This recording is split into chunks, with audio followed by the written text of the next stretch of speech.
محمد علی صاحب، international media میں commentary یہ چل رہی ہے کہ ٹرمپ انتہائی امپیشنٹ ہو رہے ہیں اب، اور ان کو کوئی جلد سے جلد اس کو پار لگانا ہے، یا تو کوئی اسٹرائک یا پھر کوئی معاہدہ. But how does that play? کیا وہ ان کی امپیشنس ان کو اس طرف لے کے جا سکتی ہے؟ اس کا امکان زیادہ ہے کہ کوئی اسٹرائک کریں یا پھر کسی نہ کسی معاہدے کے اوپر؟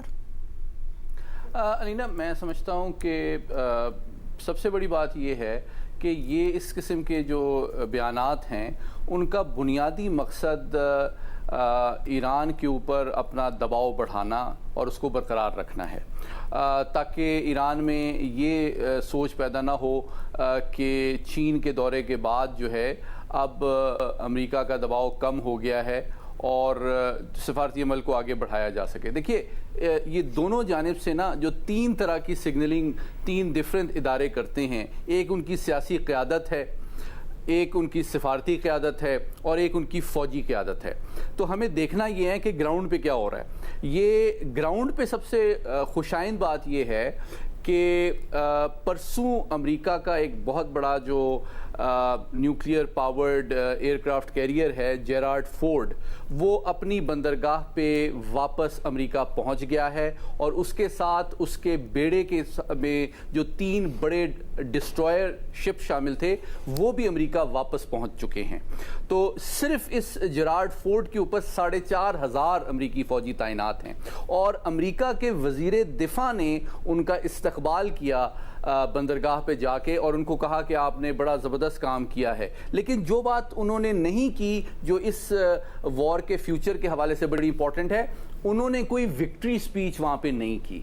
انہوں نے یہ نہیں کہا کہ آپ جنگ جیت کے آ رہے ہیں اور ایران کو ہرا کے آ رہے ہیں. انہوں نے صرف یہاں تک بات کی کہ ہم آپ کا شکریہ ادا کرتے ہیں کہ آپ 11 ماہ سے اپنے گھروں سے دور تھے اور امریکی مفادات کے لیے اپنے فیملی کو چھوڑ کے آپ قربانیاں دے رہے تھے. تو اس میں اس سگنل میں ایک سگنل فوجیوں کو ہے کہ جناب آپ کا مورال بلند رکھا جائے، لیکن ایران کو بھی یہ سگنل ہے کہ کوئی مزید تھریٹ یا فیوچر. جب ان سے سوال بھی کیا گیا کہ کیا اب مزید یہ جنگ آگے دوبارہ شروع ہو سکتی ہے، تو انہوں نے جواب دینے سے معذرت ظاہر کی. یہ وزیر دفاع ہیں جن کی کہ امریکہ کی فوج کے سربراہ ہیں. اچھا، تیسرا پہلو جو ہے سفارتی سطح پہ جو کہ خوش آئند ہے، اور میں آپ کو یہ بتا رہا ہوں کہ ابھی نقوی صاحب بھی وہاں موجود ہیں ایران میں، اور ان کے لیڈر سے بھی ملاقاتیں ہو رہی ہیں. اور میں یہ سمجھتا ہوں کہ سفارتی عمل ان پبلک پوسچرنگ اور ڈی ایسکلیشن ان ملٹری کے ساتھ ساتھ جو ہے وہ جاری ہے. اور خوشائند بات چین کے دورے میں بھی آپ کو نظر آیا کہ 2 چیزوں کے اوپر چین اور امریکہ کی قیادت نے اگری کیا، اور وہ یہ ہے کہ ایران کو ایٹمی ہتھیار نہیں بنانے چاہیے. یہ بات چین کی قیادت اور امریکہ دونوں نے کی. اور میں آپ کو یاد دلانا چاہتا ہوں کہ چین بھی جو 2015 کا joint comprehensive plan of action تھا اس کا ایک ممبر تھا، اس کی ایک پارٹی تھا. اور دوسری بات یہ کہ چین اور امریکہ دونوں نے اس بات پہ اگری کیا کہ جو تیل اور انرجی کی ترسیل ہوتی ہے آبنائے ہرمز سے، اس میں کوئی رکاوٹ نہیں ہونی چاہیے. تو میں سمجھتا ہوں کہ سفارتی عمل آگے بڑھ رہا ہے، جنگ کے امکانات کم ہیں.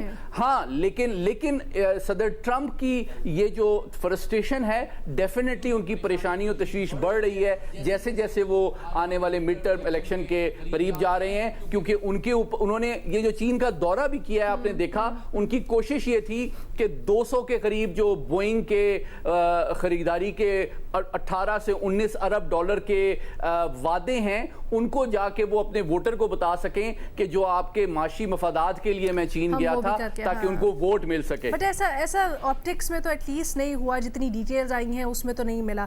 محمد علی صاحب، آپ نے کہا ایک جو ان کا بحری بیڑا ہے وہ واپس چلا گیا ہے، بٹ ہماری اس کے اوپر شاید پہلے بھی بات ہوئی تھی، اس کی جگہ اس کو ریپلینش کرنے کے لیے امریکہ نے ایک اور بھی تو یہاں پر بھیجا تھا. دوسرا یہ بھی کہ اس وقت جتنی یہاں پر ملٹری ایسٹس موجود ہیں، کیا اس کے ہوتے ہوئے بھی آپ یہ کہیں گے کہ ایک پازیٹیو سائن ہے؟ بہت اہم سوال کیا. 2 وجوہات ایسی ہیں جس کی وجہ سے میں نے جس طرح پہلے بھی گزارش کی یہ دباؤ برقرار رکھنے یا بڑھانے کی کوشش ہے, لیکن حقیقی طور پہ میں سمجھتا ہوں اس وقت امریکہ اور اسرائیل کے جو میزائل انٹرسیپٹرز کے موجودہ سٹاکس کی صورتحال ہے وہ ایک مزید تند و تیز یا مزید انٹینس وار میں سمجھتا ہوں فوری طور پر امریکہ اور اسرائیل افورڈ نہیں کر سکتے ہیں. اور دوسری بات یہ کہ تیل کی بھی جو قیمتیں ہیں آپ جانتی ہیں کہ اسرائیل اور امریکہ کے اوپر بھی اس کا اثر پڑ رہا ہے, اور جو کہ سیاسی طور پہ بہت مہنگا ثابت ہو رہا ہے صدر ٹرمپ اور نتنیاہو کے لیے. بات کرتے ہیں سلیم صافی صاحب کو پہلے شامل کرتے ہیں. صافی صاحب, اس وقت آپ دارالحکومت میں بیٹھے ہوئے کیا چارٹر دیکھ رہے ہیں, کیونکہ پاکستان ایک ایکٹیو رول کر رہا ہے, ہمارے وزیر داخلہ وہاں پر موجود ہیں, کیا اس وقت امریکہ بات چیت کو موقع دے گا یا پھر کچھ دن پہلے یا میرا خیال ہے 2-3 دن پہلے ہی ٹرمپ کا یہ بھی بیان آیا کہ ایران کو ہم سے ایران نے کچھ اور کمٹ کیا اور اس کے بعد وہ جو کمٹمنٹ تھی اس کے اوپر پورا نہیں اتر رہے. سو یہ درمیان میں کیا معاملہ ہے؟ میرے خیال میں تو ڈونلڈ ٹرمپ کو بھی جلدی ہے اور اس جلدی کی اپنی وجوہات ہے, اور ایک اور بات جو ہمیں محسوس ہوتی ہے وہ یہ ہے کہ پاکستان بھی آہستہ آہستہ وہ تکتا ہوا نظر آ رہا ہے. ابھی اس وقت ہم جو کہتے ہیں کہ سفارتی کوششیں جاری ہیں, تو سفارتی کوششیں یہی جاری ہے کہ امریکہ کی طرف سے ان کے مطالبات کی فہرست پاکستان کو ملتی ہے, وہ تہران پہنچایا جاتا ہے اور پھر ایران کے جواب کا انتظار کیا جاتا ہے, پھر اس کو واشنگٹن پہنچایا جاتا ہے. تو ابھی تک جو دونوں کے مطالبات ہیں ان میں جو فرق ہے وہ بہت زیادہ ہے. مثلاً ہم اگر ایک چیز کی مثال لے لیں کہ یورینیم انریچمنٹ وغیرہ کی, تو امریکہ ابھی بھی یہ ڈیمانڈ کر رہا ہے کہ وہ اس کے حوالے کر دیا جائے.